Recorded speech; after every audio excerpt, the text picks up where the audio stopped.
Hi, I'm Joe from Garmin. Today we're going to talk about the advanced running dynamics available on your compatible Garmin device when used with the chest-worn HRM-Run monitor.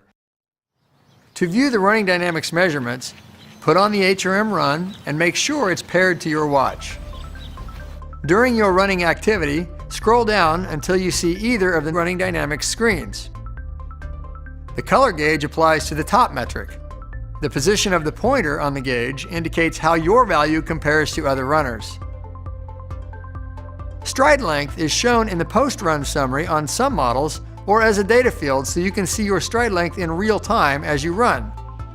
After your run, you can review your stride length chart on Garmin Connect to see how your stride length varies with pace, cadence, elevation, or another metric. Next is vertical ratio, a metric that reflects running efficiency, or how well you propel yourself forward. By the numbers, vertical ratio is your vertical oscillation, or amount of bounce, divided by stride length, expressed as a percent. It is a cost-benefit ratio for running. Stride length is the distance traveled horizontally. It is the benefit. This horizontal travel requires some amount of vertical motion that is not moving you toward your destination. It is the cost of traveling forward. So a low number for vertical ratio indicates a small cost for a large benefit. And that's right where you want to be for efficient running.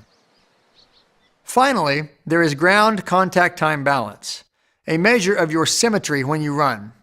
Most running coaches agree that a symmetrical running form is desirable. With your device, you can monitor the balance between your left and right ground contact time as you run.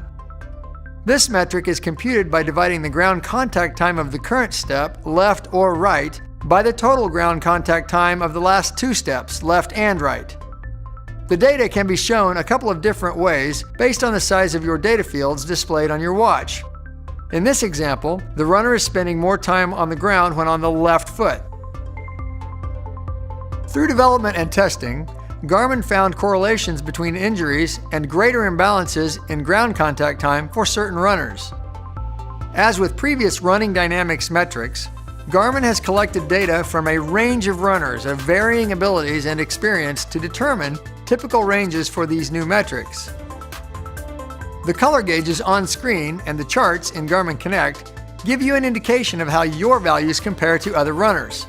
Select the question mark next to the charts on Garmin Connect for more information about the color gauges and to see how you compare to other runners.